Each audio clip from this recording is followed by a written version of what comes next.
ওকে, so দেখো modern ফিজিক্সের length contraction, আমি ওই ম্যাথ দুইটা করে দিচ্ছি, তাহলে আইডিয়াগুলো ক্লিয়ার থাকবে। ওকে, মডার্ন ফিজিক্স লেংথ কন্ট্রাকশন। আর লেংথ কন্ট্রাকশনে আমরা আরেকটা প্রুফ দেখব, যেটা হচ্ছে উইদাউট লরেন্স ট্রান্সফরমেশন আর কি। আমরা যেমন টাইম ডাইলেশনের একটা প্রুফ দেখছিলাম, সিমিলারলি এখানে লেংথ কন্ট্রাকশনের ওরকম একটা প্রুফ দেব। আচ্ছা, সো আমরা এই ম্যাথটা দিয়ে স্টার্ট করি যে একটা রকেট এভাবে যাচ্ছিল। আচ্ছা, আমাকে একটু ম্যাথের ডাটা দুইটা বলতে হবে। একটা রকেট এখানে যাচ্ছিল, এখানে একটা ফ্ল্যাগ ছিল, এখানে এরকম একটা ফ্ল্যাগ ছিল, যেই ফ্ল্যাগটা হচ্ছে তোমার 45 ডিগ্রি অ্যাঙ্গেলে বাঁকায় রাখা। ওকে, এটা হচ্ছে এখানে 45 ডিগ্রি অ্যাঙ্গেল ফর্ম করে। আচ্ছা, এটার লেংথ কত ছিল ফ্ল্যাগটার? 5 মিটার। মানে আমরা আমাদের জিজ্ঞাসা করা হয়েছিল যে এই ফ্ল্যাগটাকে আমরা কত লেংথ দেখব অ্যান্ড কত অ্যাঙ্গেলে দেখব। আর রকেটটা কত স্পিডে যাচ্ছিল? 0.75 সি। আচ্ছা, সো আমরা এখানে জাস্ট সিম্পলিসিটির জন্য এই ফ্ল্যাগের এই পোর্শনটা বাদ দিই। মানে আমাদের হচ্ছে এই ফ্ল্যাগের লেংথটা কত দেখব সেটা বের করতে বলা হয়েছে। 5 মিটার এটার লেংথ, অরিজিনাল লেংথ। সো আমরা সেটাকে কত দেখব?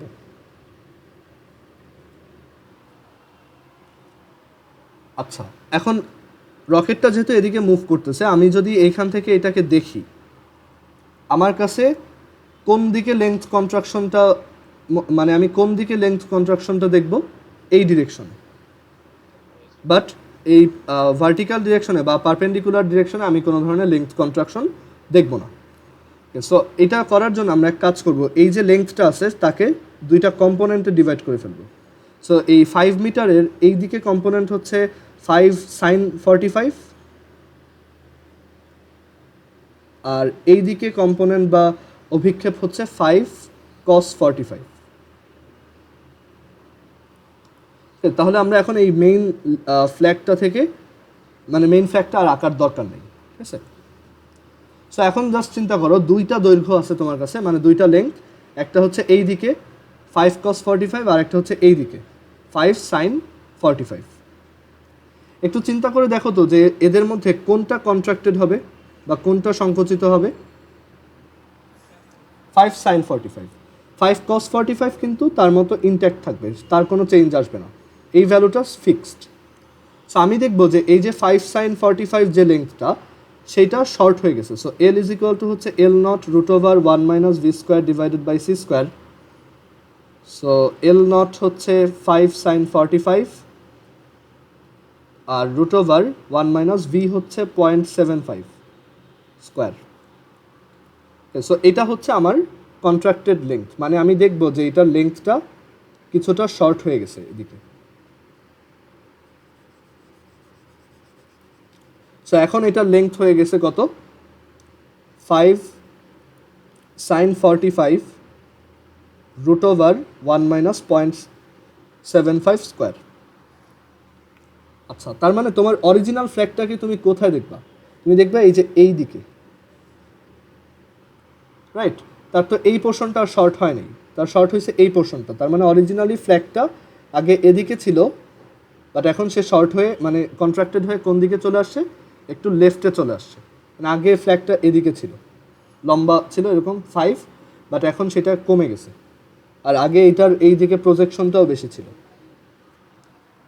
অ্যাঙ্গেলটাও ছিল 45 ডিগ্রি, বাট এখন অ্যাঙ্গেলটা একটু কমে গেছে। আমরা বললাম এই অ্যাঙ্গেলটা হচ্ছে থিটা প্রাইম। সো লেংথটা কত হবে বলো তো? ফ্ল্যাগটার লেংথ এখন কত হবে? তুমি প্রসেসটা বলো।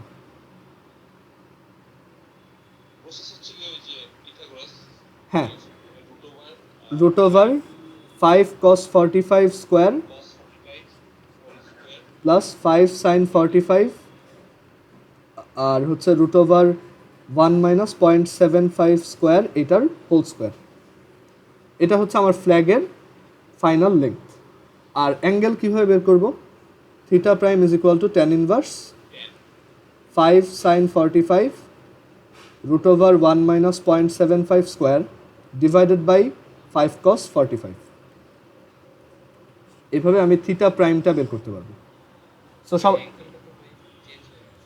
হ্যাঁ, অ্যাঙ্গেল তো চেঞ্জ হবে। না, এটা তো আগেরটা, এটা তো আমার চেঞ্জ হয় নাই।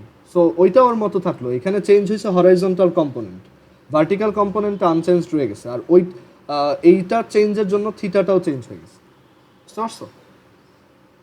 এখন তো মানে এখন তো এই না না, ভার্টিক্যাল তো চেঞ্জ হয় নাই, এখন তো এই অরিজিনাল লেন্থটাই শর্ট হয়ে গেছে না, আগের মতো তো নাই। দেখো আগে অরিজিনাল লেন্থ ছিল এইটা, ভার্টিক্যাল কম্পোনেন্ট ছিল এইটুক, এখন লেন্থ এইটুক, বাট স্টিল ভার্টিক্যাল কম্পোনেন্ট এইটাই। কারণ আমি তো পারপেন্ডিকুলার ডিরেকশনে কোনো ধরনের কন্ট্রাকশন দেখবো না, আমার কন্ট্রাকশনটা হবে শুধুমাত্র যেদিকে রকেটের মুভমেন্ট সেই দিকে। সো আমি এইটুক কন্ট্রাক্টেড দেখবো, বুঝতে পারছো? এবার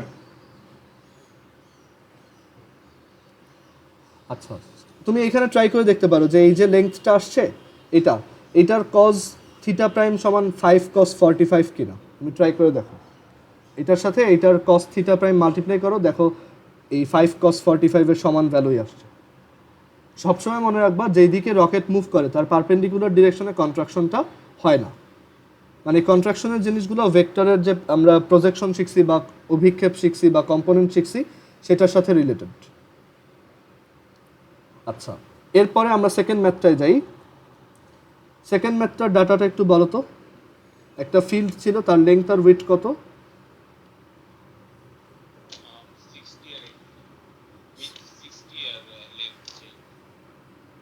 সো এটার ডায়াগনাল বরাবর যদি একটা রকেট যায়, কত ভেলোসিটি ছিল সেটা?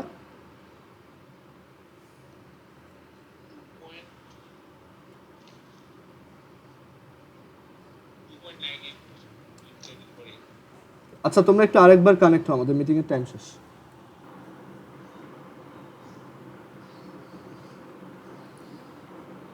আচ্ছা, সো এখানে আমরা দেখতে পাচ্ছি যে 2.98 ইন্টু 10⁸ মিটার পার সেকেন্ড ভেলোসিটিতে একটা রকেট যদি এই ফিল্ডের ডায়াগনাল বরাবর যায় বা কর্ণ বরাবর যায়, তখন এই ফিল্ডের ক্ষেত্রফল ওই রকেটের মধ্যে যারা আছে তারা কত মেজার করবে।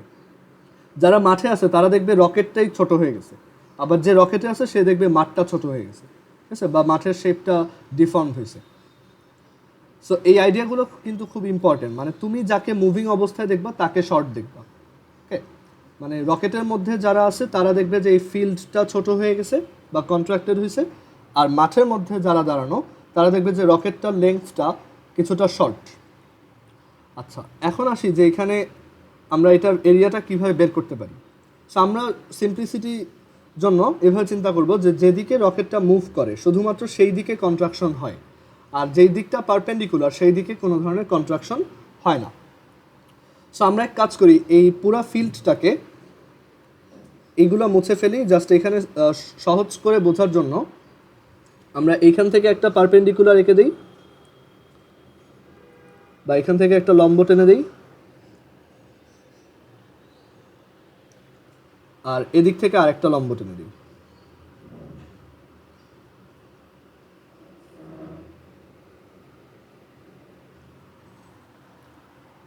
আর এরপর আমরা এই রকেটটার এই সাইডগুলো মুছে দিই যাতে ইজিলি বুঝতে পারি।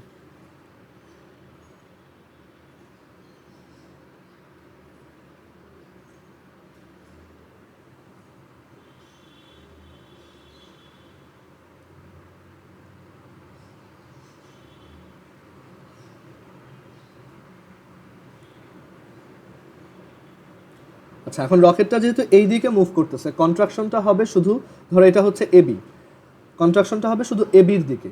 এই সিডি আর তোমার এম এন এই দুইটা লেংথ কিন্তু কি থাকবে, আনচেঞ্জড থাকবে, রাইট? মানে এটা এইখানে দুই দিকে শর্ট হয়ে যাবে, মানে আমরা যদি এটাকে দেখাই, মানে এটা এইভাবে শর্ট হয়ে যাবে, ঠিক আছে? সো এই এবি এর লেংথটা এখন কত হবে? আমরা অ্যাজিউম করলাম যে এবি হচ্ছে original length, L not. So সেই লেংথটা হচ্ছে তোমার 100 মিটার। পিথাগোরাস অ্যাপ্লাই করো, 60 আর 80 পিথাগোরাস, সেটা আসবে 100 মিটার। তাহলে এটার কন্ট্রাক্টেড অবস্থায় লেংথ কত হবে? L is equal to L naught √1 - v² / c² that is 100 root over 1 minus 2.98 divided by 3 square. সেটা ক্যালকুলেট করলে কত আসে?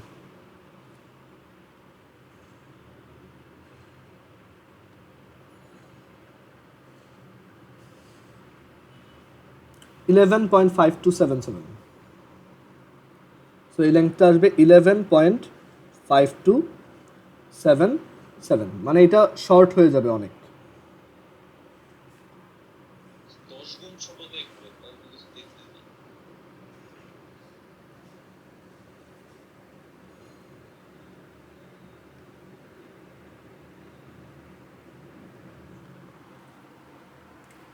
আর আমরা জানি যে এই লেন্থগুলো আনচেঞ্জ থাকবে, এই লেন্থগুলোর কোনো ধরনের চেঞ্জ আসবে না।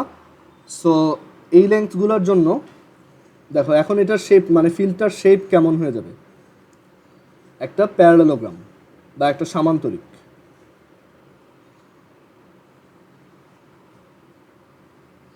এরকম একটা ফিল্ড দেখা যাবে। আর আমরা চাইলে এই লেন্থগুলো বের করতে পারি। এই লেন্থগুলো তো আগে থেকেই সেম ছিল।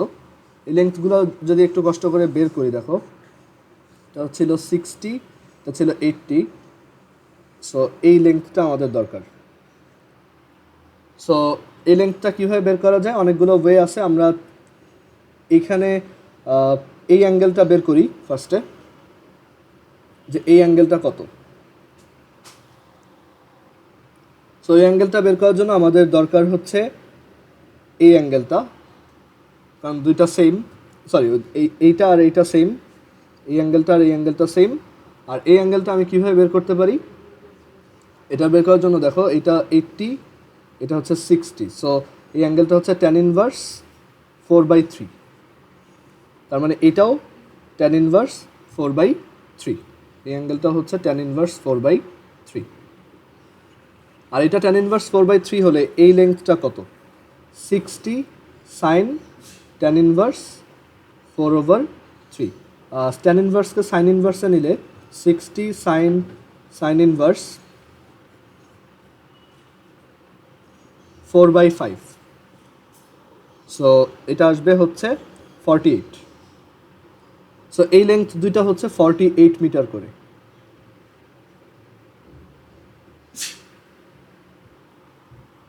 ওকে, এরপর তো তুমি এরিয়া বের করতে পারবা। একটা প্যারালেলোগ্রামের এই এরিয়া কীভাবে বের করবা? তোমার কাছে ডায়াগনালের লেন্থ জানা আছে, এটা হচ্ছে কি তোমার বেস, আর এটা হচ্ছে কি তোমার হাইট। সো তুমি এই ট্রায়াঙ্গেলটার এরিয়া বের করো, 1/2 ইন্টু 11.5277, এটা হচ্ছে বেস, এই যে এটা, আর হাইট হচ্ছে 48। বাট এরকম ট্রায়াঙ্গেল আছে দুইজন, এই পাশে একটা আর এই পাশে একটা। সো আবার 2 দিয়ে মাল্টিপ্লাই। সো অ্যান্সারটা আসবে 11.5277 into 48, which is 553 point something. So answer হচ্ছে 553 পয়েন্ট সামথিং। সো এই হচ্ছে আমাদের লেন্থ কন্ট্রাকশনের দুইটা ম্যাথ। আমরা সামনে আরও ম্যাথ দেখব, বাট আইডিয়াগুলো এখন থেকেই ডেভেলপ থাকুক, যাতে পরে তুমি নিজেই করতে পারো। আর সার্কুলার ফিল্ডেরটা তো দেখাইছিলামই। এখন লেন্থ কন্ট্রাকশনে আমরা আরেকটা ডিফারেন্ট অ্যাপ্রোচে প্রুফ দেখব।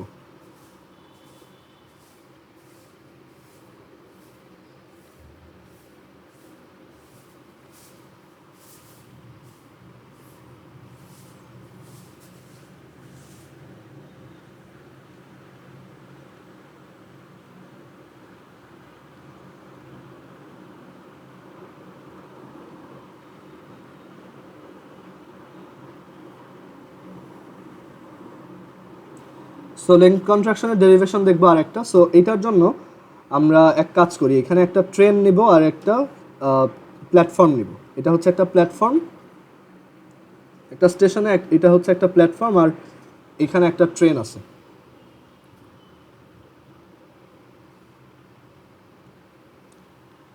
সো এই ট্রেনটা কেবল তোমার স্টেশনে এন্টার করতেছে। এই ট্রেনের মধ্যে তোমার ফ্রেন্ড বসা, আর তুমি হচ্ছে বাইরে প্ল্যাটফর্মে দাঁড়ানো। সো তুমি চাচ্ছ যে এই ট্রেনটার লেংথ মেজার করতে। ওকে, তুমি চাচ্ছ এই ট্রেনটার লেংথ মেজার করতে। আমরা এক কাজ করি, এটাকে একটু সাইডে আঁকি।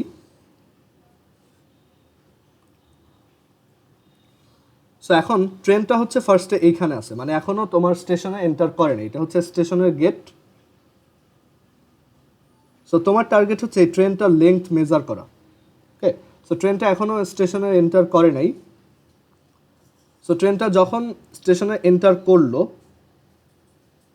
এন্টার করে ধরো যখন এই পজিশনে আসছে, তখন তুমি হঠাৎ করে ডিসাইড করলো আমি ট্রেনটার লেংথটা একটু মেজার করে দেখি। ট্রেনটা তো এদিকে ভি ভেলোসিটিতে যাচ্ছে, আমি ট্রেনটার লেংথ মেজার করে দেখি। সো একটা জিনিস অলরেডি মুভিং অবস্থায় আছে, সো তুমি এটাকে অবশ্যই একই টাইমে মেজার করবা।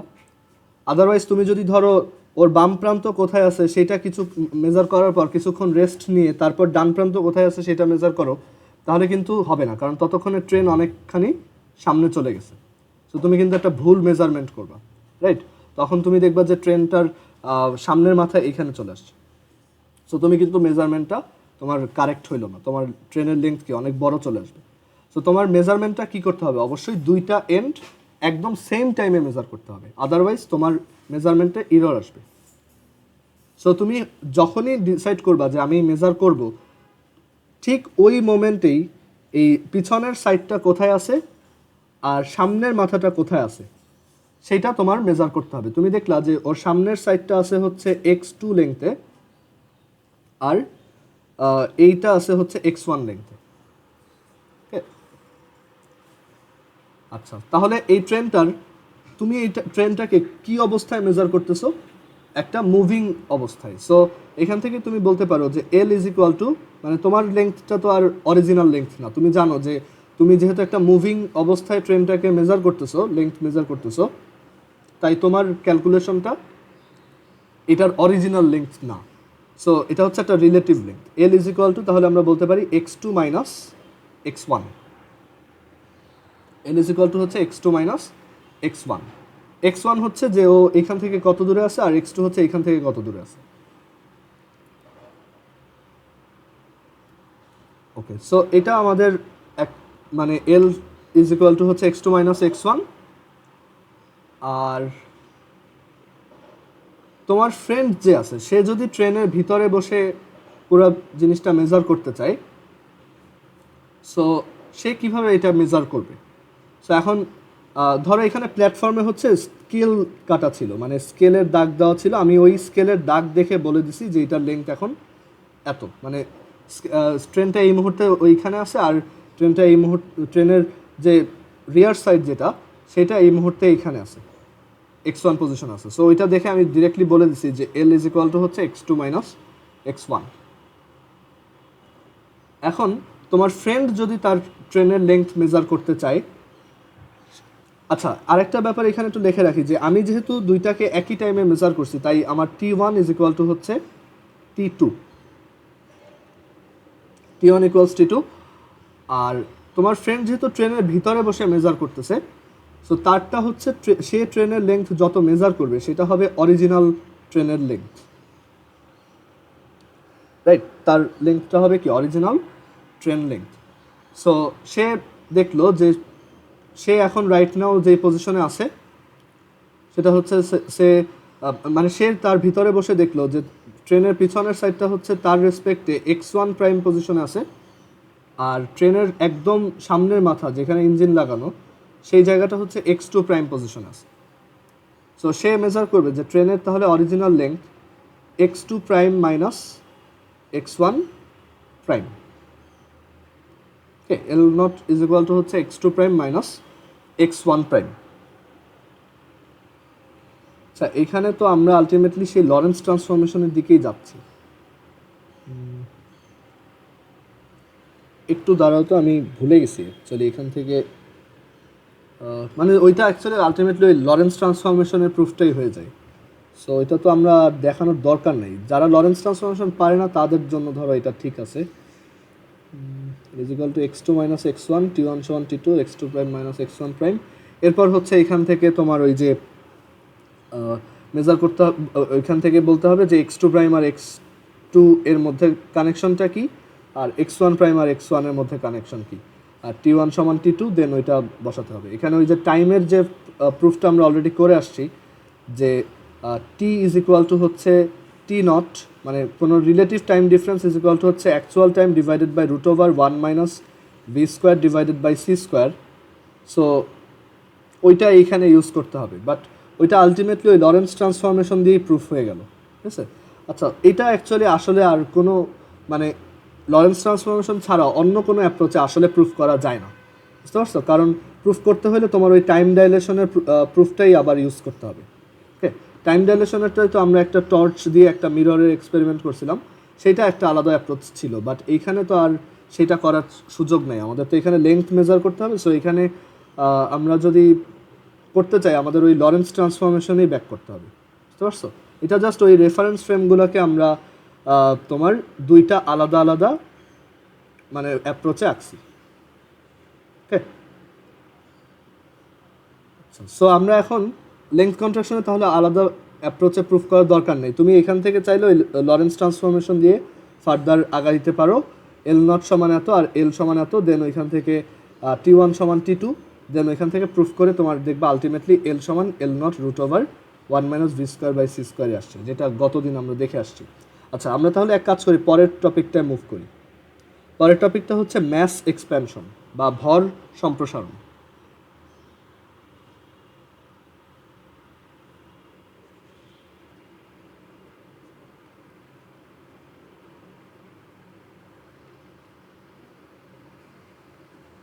ম্যাস এক্সপ্যানশন আর ভর সম্প্রসারণ, এটার প্রুফটা একটু টাফ, মানে এটা প্রুফ করার ওয়েটা একটু ডিফারেন্ট,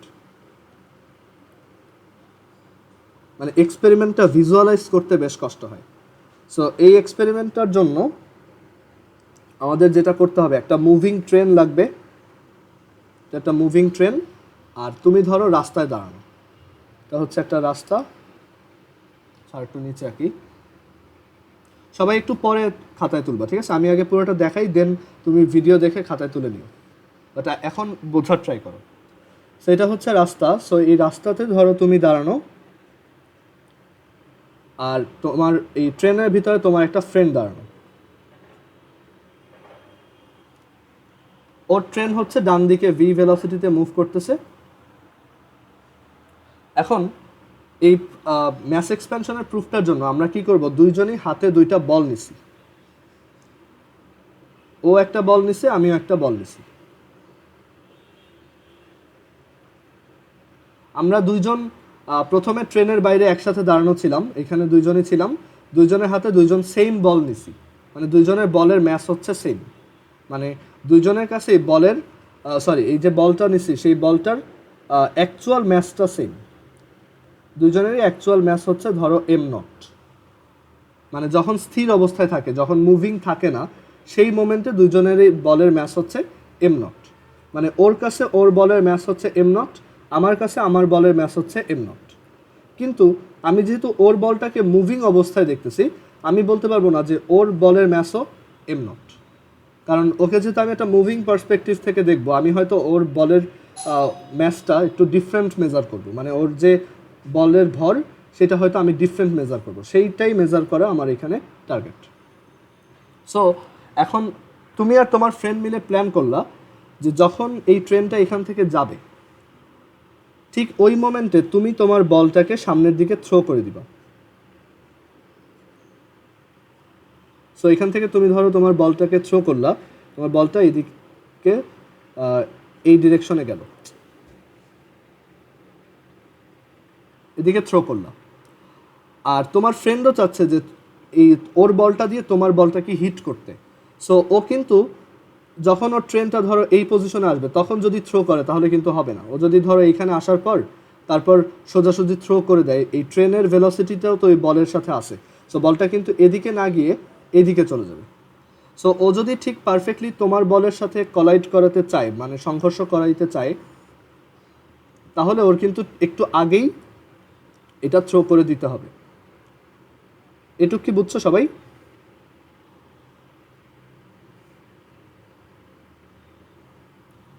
ওকে, সো ও কি করবে, তোমার বলটার সাথে যদি কলিশন ঘটাতে চায়, তাহলে তার এই বলটাকে একটু আগেই থ্রো করে দিতে হবে।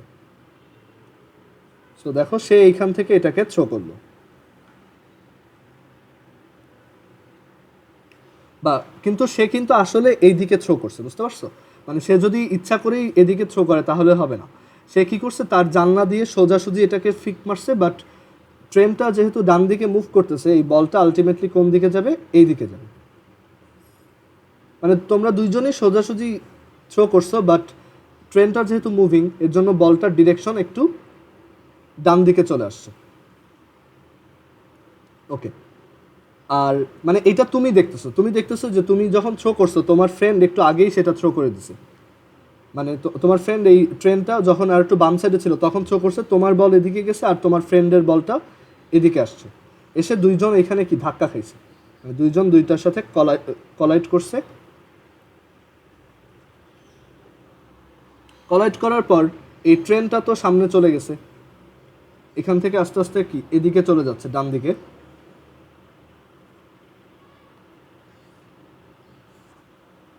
তো এই ট্রেনটা হচ্ছে ডান দিকে চলে আসলো।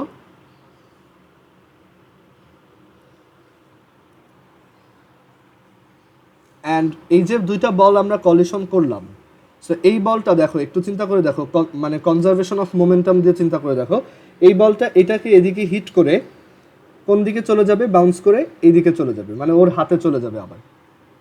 হ্যাঁ, আমরা একদম আইডিয়াল কলিশন চিন্তা করতেছি, মানে কোনো ধরনের এনার্জি লস নাই। আর তোমার বলটা এখানে হিট করে তোমার হাতে আবার ব্যাক করবে। ক্লিয়ার এটা সবার? এটা হচ্ছে তোমার পার্সপেক্টিভ। তুমি যদি দেখো, তুমি দেখবা যে তোমার ফ্রেন্ড এখান থেকে বলটাকে থ্রো করছে আর তুমি এখান থেকে থ্রো করছো, দুইটা এখানে আসলো, কলিশন হইলো, তোমার বল তোমার হাতে ব্যাক করলো আর এই তোমার ফ্রেন্ডের বল এটাকে হিট করে আবার ট্রেনে ব্যাক করছে, মানে ওর হাতে ব্যাক করছে। আর তোমার ফ্রেন্ড কি দেখবে, আমরা যদি পুরো জিনিসটাকে উল্টাভাবে চিন্তা করি, দেখো মানে এখন এই পুরো সিনারিওটাকে উল্টাও, যে ধরো তুমি ট্রেনের মধ্যে আছো আর তোমার ফ্রেন্ড রাস্তায় দাঁড়ানো। সো এটা একটু ভিজুয়ালাইজ করা কষ্ট আছে, বাট আমি এখানে এঁকে দেখাই। আমরা দেখব যে এই যে ট্রেনটা, ধরো এই ট্রেনের মধ্যে এই ট্রেনটা হচ্ছে বাম দিকে মুভ করতেছে, কিন্তু আমার ট্রেন কি, আমার কাছে মনে হবে যে আমার ট্রেন হচ্ছে স্থির, বাকি সবাই পিছনের দিকে যাচ্ছে। তো এই হচ্ছে আমার ট্রেন, বা এটা হচ্ছে তোমার ওই ফ্রেন্ডের ট্রেন। তোমার ফ্রেন্ড দেখবে যে সে এই ট্রেনের মধ্যে বসা, সেই ট্রেনটার মধ্যে এরকম বসা, আর ট্রেনটা হচ্ছে কন্টিনিউয়াসলি এদিকে যাচ্ছে। সো এদিকে যাওয়ার সময় তুমি দেখলা যে তোমার একটা ফ্রেন্ড এই জায়গাতে দাঁড়ানো রাস্তায়, হচ্ছে রাস্তা। সো তো তুমি যখন এখানে ছিলা, দেখা গেল যে তোমার এই ফ্রেন্ডটা এদিকে একটা বল থ্রো করলো, মানে সে রাস্তা থেকে একটা বলকে এদিকে থ্রো করছে, মানে এটা তুমি দেখবা আর কি।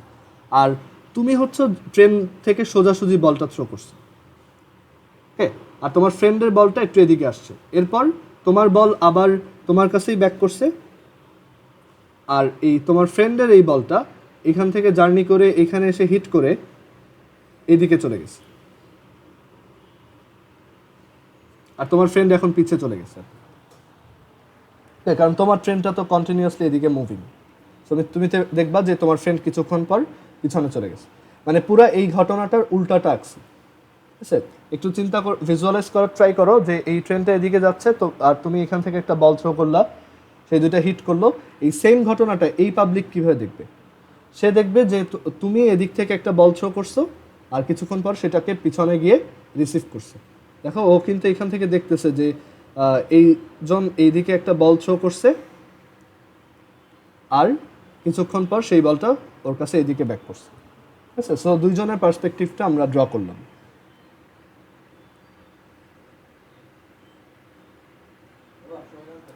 ওকে, সো এখন আসি, আমি জানি যে আমার ফ্রেন্ডের ওই বলটার ম্যাচ ছিল m0, বাট সেটা যখন ও স্টেশনারি ছিল, আমার সাথে গ্রাউন্ডে দাঁড়ানো ছিল ওই অবস্থায়, বাট ও এখন একটা ট্রেনের মধ্যে। সো ট্রেনের মধ্যে ওর ম্যাচ হয়তো চেঞ্জ হয়ে গেছে, কারণ আমি এখন আর কিছুই ট্রাস্ট করি না, যেহেতু টাইম চেঞ্জ হয়, লেন্থ চেঞ্জ হয়, সো ম্যাচও তো চেঞ্জ হইতেই পারে। সো আমি ওর ম্যাচটাকে আমি ধরে নিলাম যে ওর ম্যাচ হচ্ছে m, মানে আমি ওর ম্যাচটাকে মেজার করতেছি কত হিসেবে, m হিসেবে, আর অরিজিনাল লেন্থটা হচ্ছে m0। ঠিক আছে, আচ্ছা, আমি আমার বলটাকে এখানে কি করলাম, ভি ভেলোসিটিতে থ্রো করলাম। যেহেতু একটা আইডিয়াল কলিশন চিন্তা করতেছি, সো এই ভি বলটা এদিকে গিয়ে হিট করে আবার ভি ভেলোসিটিতেই এদিকে ব্যাক করবে, রাইট। আর আমার ফ্রেন্ড, সাপোজ আমার ফ্রেন্ড সেও অ্যাকচুয়ালি ট্রেনের মধ্যে থেকে ভি ভেলোসিটিতেই থ্রো করছিল, মানে তোমরা দুইজনই সেম কাজ করতেছো, বাট মানে তোমার ফ্রেন্ড তার কাছে মনে হচ্ছে যে সে ভি ভেলোসিটিতেই এটাকে থ্রো করছে। আচ্ছা, এটাকে ভি না দিই, কারণ তাহলে আবার একটা ইয়া হবে, কনফ্লিক্ট হবে এই ভি এর সাথে, আমরা এটাকে ইউ বলি, ঠিক আছে। সো ধরো তোমরা দুই ফ্রেন্ডই হচ্ছে ইউ ভেলোসিটিতে থ্রো করছো, বাট তোমার ফ্রেন্ড যেহেতু একটা ট্রেনের মধ্যে, তার বলটার ভেলোসিটি কিন্তু অ্যাকচুয়ালি ইউ না, রাইট, কারণ তার সাথে ওই ট্রেনের ভেলোসিটিটার একটা রেজাল্টেন্ট ক্রিয়েট হবে। সো আমরা ধরে নিলাম যে তার ভেলোসিটি হচ্ছে তোমার ইউ প্রাইম, আর এটাও এখানে ইউ প্রাইম ভেলোসিটিতে হিট করে আবার এদিকে ইউ প্রাইম ভেলোসিটিতে ব্যাক করলো। বুঝতে পারছো? কারো কি কনফিউশন আছে এই পর্যন্ত? ওকে। আর আমরা আরও একটা জিনিস ধরে নিলাম যে এই বলটা এখানে গিয়ে আবার ব্যাক করতে t0 সেকেন্ড টাইম লাগছে। ওকে, সো দেখো আমরা এখানে ধরে নিচ্ছি যে এটা t0 সেকেন্ড টাইম লাগছে, আর তোমার ফ্রেন্ডের যে বলটা সেইটার টাইম লাগছে হচ্ছে t সেকেন্ড, মানে তার টোটাল টাইম লাগছে এখান থেকে থ্রো করার পর আবার এখানে ব্যাক করতে টাইম লাগছে হচ্ছে t সেকেন্ড। ওকে, আচ্ছা এখন আসি, এখানে আমরা ধরে নিলাম যে তোমার আর এই ট্রেনের মধ্যে ডিস্টেন্স হচ্ছে h, তোমার আর এই ট্রেনের মধ্যে ডিস্টেন্স হচ্ছে h। এই কলিশনটা ঠিক মিড ওয়েতে হয়েছে, মানে ঠিক মাঝখানে হয়েছে। এই ট্রেন থেকে এটা h/2 ডিস্টেন্স, আবার তোমার থেকেও এটা h/2 ডিস্টেন্স। বুঝতে পারছো? আচ্ছা, এখন আমরা এখানে মোমেন্টাম কনজারভেশন অ্যাপ্লাই করি। মোমেন্টাম কনজারভেশন হচ্ছে একটা ইউনিভার্সাল ল যেটা সবসময় কাজ করে, ঠিক আছে। যে কোনো সিস্টেমের টোটাল মোমেন্টাম অলওয়েজ কনস্ট্যান্ট, এটা অলওয়েজই ফিক্সড। আচ্ছা একটু দাঁড়াও, আচ্ছা দেখো, সো এখানে আমরা জানি যে টোটাল মোমেন্টামটা অলওয়েজ কনজার্ভ থাকবে। সো আমি যদি এখান থেকে হিসাবটা করি যে আমার বলটা হচ্ছে এদিক থেকে ইউ ভেলোসিটিতে গেছে অ্যান্ড দেন ইউ ভেলোসিটিতে ব্যাক করছে। ওকে, সো এখানে আমার মোমেন্টাম চেঞ্জটা কত? আমরা জানি যে দুইজনেরই মোমেন্টাম চেঞ্জটা কি ইকুয়াল হয়, যেহেতু টোটাল মোমেন্টাম সেম থাকে। মোমেন্টাম কনজারভেশনের ফর্মুলাটা যদি একটু মনে করে দেখো, যে দুইজনের মোমেন্টাম চেঞ্জটা কি থাকে, ইকুয়াল থাকে, রাইট। সাইড চেঞ্জ করলে ওইখানে m1u1 minus m2u2, sorry m1v1 is equal two m2v2 minus m2u2, মানে দুইজনের মোমেন্টাম চেঞ্জটা ইকুয়াল। আচ্ছা, সো আমার বলটার মোমেন্টাম চেঞ্জ কত এই কলিশনের পর? আমি আমার বলটাকে থ্রো করছি, দেখো এখানে লিখি, আমি আমার বলটাকে থ্রো করছি ইউ ভেলোসিটিতে, সেটা ব্যাক করছে আবার ইউ ভেলোসিটিতে। সো এখানে যদি চিন্তা করে দেখি যে ধরো এই ডিরেকশনটা হচ্ছে পজিটিভ, তাহলে আমার ফাইনাল মোমেন্টাম কত? মাইনাস m0u, মাইনাস আমার ইনিশিয়াল মোমেন্টাম কত? m0u, ঠিক আছে। সো এটা হচ্ছে আমার momentum change del P. So এখান থেকে এটাকে লেখা যায়, এটা হচ্ছে মাইনাস 2m0u, এটা হচ্ছে আমার মোমেন্টাম চেঞ্জ বা ভরবেগের পরিবর্তন, আমার বলের ভরবেগের পরিবর্তন এইটুকু।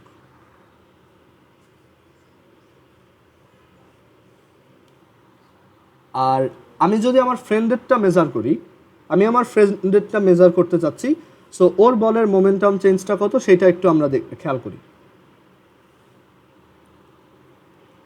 সো ফ্রেন্ডেরটা মেজার করার ক্ষেত্রে আমি দেখতেছি যে ফ্রেন্ডের যে বল, সেই বলটা এভাবে আসতেছে, এখানে আসলো ফার্স্টে,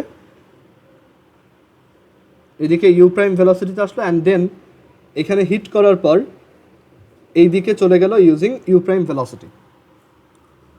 সো এখানে মোমেন্টাম চেঞ্জটা কত? দেখো এখানে যেহেতু দুইটা ভেলোসিটি ডিফারেন্ট ডিরেকশনে, ইনিশিয়াল ভেলোসিটিটা এদিকে আর ফাইনাল ভেলোসিটিটা এদিকে, আমরা ধরলাম এটা হচ্ছে v1 ভেক্টর, এটা হচ্ছে v2 ভেক্টর। আমাদের টাস্ক হচ্ছে mv2 মাইনাস mv1 বের করা ভেক্টর হিসেবে, রাইট। এটাই হবে কি আমাদের momentum change, mv2 minus mv1, দুইটার মান same, you prime are you prime, but দুইটার ডিরেকশন আলাদা, তাই আমি V1 V2 ধরে নিছি। এখন একটু চিন্তা করো যে তোমার V2 ভেক্টর থেকে V1 ভেক্টরটা মাইনাস করতে হবে। সো মাইনাস করা মানে কি? উল্টাটার রেজাল্টেন্ট নেওয়া।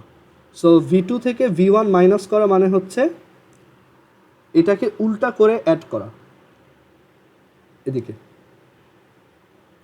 সো এটা হচ্ছে নেগেটিভ V1, যেটার ভ্যালু ইউ প্রাইম। সো এই দুইটা রেজাল্টেন্ট কোথায় আসবে? দুইটা ভেক্টরের ভ্যালু যদি সেম হয় তাহলে তাদের রেজাল্টেন্ট ঠিক তাদের মাঝখান দিয়ে যায়। আর রেজাল্টেন্টটা বের করা খুব সহজ, কারণ দেখো আমাদের এই যে V2 ভেক্টরটা, এটা আসলে কি, মানে এই যে ইউ প্রাইম ভেক্টর আমরা যেটাকে ধরছি সেটা আসলে কি? সেটা হচ্ছে আমার ফ্রেন্ড ট্রেন থেকে ইউ ভেলোসিটিতে থ্রো করছিল, বা ট্রেনের ভেলোসিটি ভি হওয়াতে একটা রেজাল্টেন্ট ক্রিয়েট হয়েছে। তার মানে ইউ প্রাইমের দুইটা কম্পোনেন্ট হচ্ছে, এইদিকে হচ্ছে ভি মানে ট্রেনের ভেলোসিটিটা, আর এইদিকে হচ্ছে সেই ইউ, মানে সে আমার সেম ভেলোসিটিতেই থ্রো করছিল। আবার সিমিলারলি এই ইউ প্রাইম ভেক্টরের এইদিকে ভি একটা কম্পোনেন্ট আছে, আর এইদিকে আছে ইউ। তার মানে রেজাল্টেন্ট কত হবে? এই ভি আর ভি কাটা, মানে দুইটা যেহেতু অপোজিট ডিরেকশনে, আর ইউ মিলে এখানে টোটাল ভেলোসিটিটা কত হবে, মানে এদিকে ভেলোসিটিটা কত হবে? 2u। ওকে, তার মানে V2 মাইনাস V1 ভেক্টরের, এটা হচ্ছে আমাদের সেই V2 minus V1 vector, V2 minus V1 ভেক্টরের ম্যাগনিটিউড হচ্ছে 2u। সো এখান থেকে আমরা লিখতে পারি যে ডেল পি এর ভ্যালু হচ্ছে m ইন্টু 2u। আর যেহেতু এটা উপরের দিকে তাই এটা একটা পজিটিভ কোয়ান্টিটি আর কি, আর এটা যেহেতু নিচের দিকে তাই এটা হচ্ছে মাইনাস 2m নট ইউ। এখন according to linear momentum conservation law বা ভরবেগের সংরক্ষণ সূত্র অনুযায়ী আমরা জানি এইটার মোমেন্টাম চেঞ্জ আর এটার মোমেন্টাম চেঞ্জটা ইকুয়াল, মানে দুইটাই সেম। সো আমরা এখান থেকে কি লিখতে পারি যে এটার ভ্যালু, এটার তো মাইনাসটা আসছে মেইনলি ডিরেকশনের জন্য, এটার ভ্যালু হচ্ছে just simply 2m naught U, আর এটার ভ্যালু হচ্ছে সিম্পলি তোমার 2m। আচ্ছা একটু দাঁড়াও, আচ্ছা সরি আমি তো ভুল বলছি, এখানে মোমেন্টাম চেঞ্জটা তো সেম হবে না, কারণ হচ্ছে কি আমাদের যেহেতু টাইমটা আমরা ডিফারেন্ট বলতেছি, এখানে ওর এই মানে এখানে ওর যে টাইমটা, কলিশনের যে টাইমটা সেটা তো একটু আলাদা। মোমেন্টাম কনজার্ভ থাকে কখন? যখন দুইটা কলিশনের টাইমটা সেম হয়। বাট অ্যাকচুয়াল ফর্মুলা হচ্ছে কি যে তার একটা অবজেক্টের উপর অ্যাপ্লাইড ফোর্স তার উপর যে রিয়াকশন ফোর্স সেটার সমান, মানে F1 is equal two F2। So আমাদের অ্যাকচুয়ালি ফোর্স দিয়ে চিন্তা করতে হবে। সরি এখানে একটু ভুল বলছি যে মোমেন্টাম চেঞ্জটা সেম হবে না, কারণ মোমেন্টাম চেঞ্জের ওই আইডিয়াটা ছিল যে এখানে টাইম ডিফারেন্সটা দুই ক্ষেত্রে সেম থাকতো। একটু খেয়াল করে দেখো যে আমরা যখন ওই ফর্মুলাটা প্রুফ করতাম আমরা বলতাম যে প্রথম অবজেক্টের মোমেন্টাম চেঞ্জ হচ্ছে m1 v1 minus m1 u1, তার টাইম লাগছে হচ্ছে t1, সো এটা হচ্ছে F1। আর F2 হচ্ছে মানে রিয়াকশন ফোর্সটা হচ্ছে m2v2 মাইনাস m2u2, এখানে একটা নেগেটিভ, দেন এখানে লিখতাম t2। আমরা বলতাম যে দুইটার collision time same, so t1 আর t2 এই দুইটা আমরা সেম ধরে কেটে দিতাম, অ্যান্ড দেন আমরা সাইড চেঞ্জ করে এখান থেকে লিখতাম যে m1 u1 plus m2 u2 is equal two m1 v1 plus m2 v2। So এখানে টাইমটা সেম ধরার জন্য আমরা মোমেন্টাম চেঞ্জটাকে সেম লিখতে পারতাম। বাট এখানে কি সেম সিনারিও হচ্ছে না, এখানে কিন্তু তোমার আমরা জানি যে টাইম হচ্ছে আলটিমেটলি তোমার একটা রিলেটিভ কোয়ান্টিটি, মানে কোনো একটা জিনিস যখন মুভিং তখন তার পার্সপেক্টিভে টাইমটা কিন্তু ডিফারেন্ট হয়ে যায়, ঠিক আছে?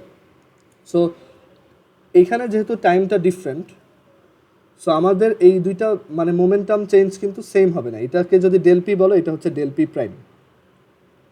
আচ্ছা, কিন্তু যেটা সেম হবে সেটা হচ্ছে দুইজনের উপর অ্যাপ্লাইড ফোর্সটা সেম হবে। সো আমার বলটার উপর অ্যাপ্লাইড ফোর্স হচ্ছে del P divided by T naught, কারণ আমি টাইম মেজার করতেছি টি নট, যে আমার এটা এখানে হিট করে আবার আমার কাছে আসতে টাইম লাগছে টি নট। আর তোমার ফ্রেন্ডের যে বলটা সেটার জন্য টাইম লাগতেছে হচ্ছে ডেল পি প্রাইম, সেটার জন্য ফোর্স হচ্ছে ডেল পি প্রাইম, মানে momentum change divided by time. So ওর জন্য টাইম লাগতেছে কত, সেই মানে আমার যে টি নট টাইমটা সে ওইটাকে কত মেজার করবে, টি মেজার করবে, কারণ এখানে টাইমটা চেঞ্জ হয়ে গেছে। সো ওর জন্য এটা হবে কত, জাস্ট সিম্পলি টি। সো এখান থেকে আমরা দেখতে পারি ডেল পি হচ্ছে ডেল পির ভ্যালু হচ্ছে 2m0u divided by T naught, আর ডেল পি প্রাইমের ভ্যালু হচ্ছে 2mu divided by T. So দেখো আমরা এখান থেকে 2u কেটে দিতে পারি, তাই এখান থেকে লেখা যায় m ইজ ইকুয়াল টু হচ্ছে m naught T by T naught. So আমরা তো টাইম ডাইলেশনের প্রুফটা অলরেডি করে আসছি যে টি ইজ ইকুয়াল টু হচ্ছে T naught divided by √1 minus V square by C square. So এখান থেকে কি লেখা যায়, m is equal to m naught divided by √1 minus V square divided by C square. এখন আসি যে এই সেকেন্ড ছবিটা আমি তাহলে কেন আঁকছি। সেকেন্ড ছবিটা দিয়ে এটা বোঝাতে চাচ্ছি যে তোমার ফ্রেন্ডের কাছেও সেম জিনিস মনে হবে। তুমি যেমন তোমার ফ্রেন্ডের বলটাকে একটু ভারী মনে করতেছো, এখানে কিন্তু এম এর ভ্যালু m নট থেকে বড়, রাইট?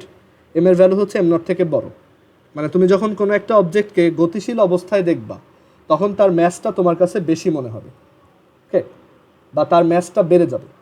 সিমিলারলি তোমার ফ্রেন্ডও সেম ঘটনা ফিল করবে যে এই বলটা তার কাছে স্টেশনারি, তাই এটা হচ্ছে m নট, বাট সে যখন তোমার বলের দিকে তাকাবে, যে তুমি যখন এটাকে থ্রো করছো, তখন তার কাছে মনে হবে যে তোমার বলটার ম্যাস একটু বেশি, মানে ওর কাছে তোমার বলের সাইজটা একটু বড় মনে হবে।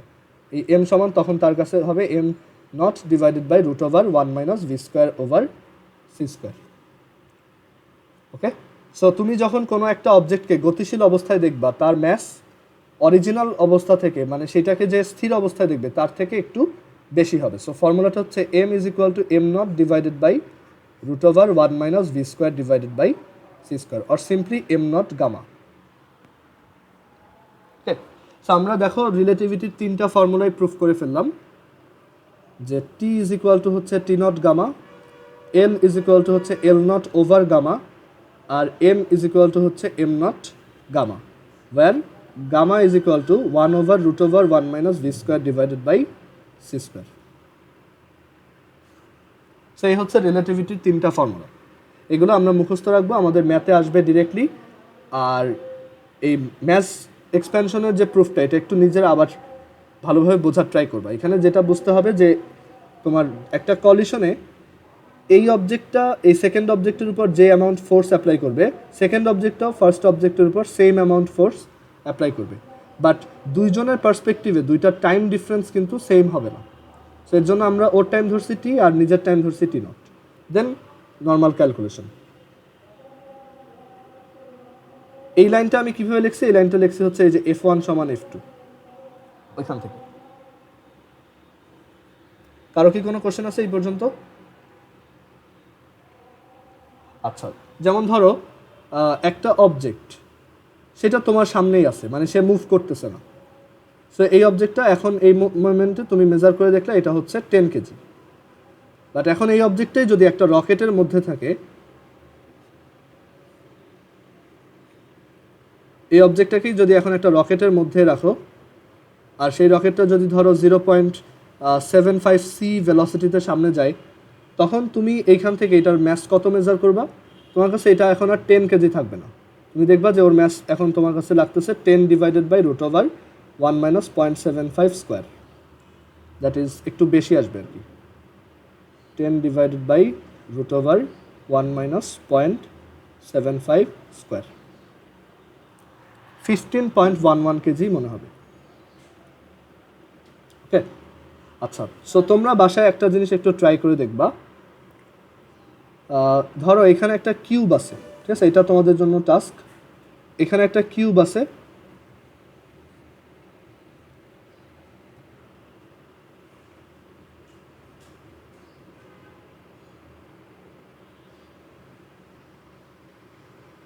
এই কিউবটার এক একটা সাইড হচ্ছে 2 মিটার করে,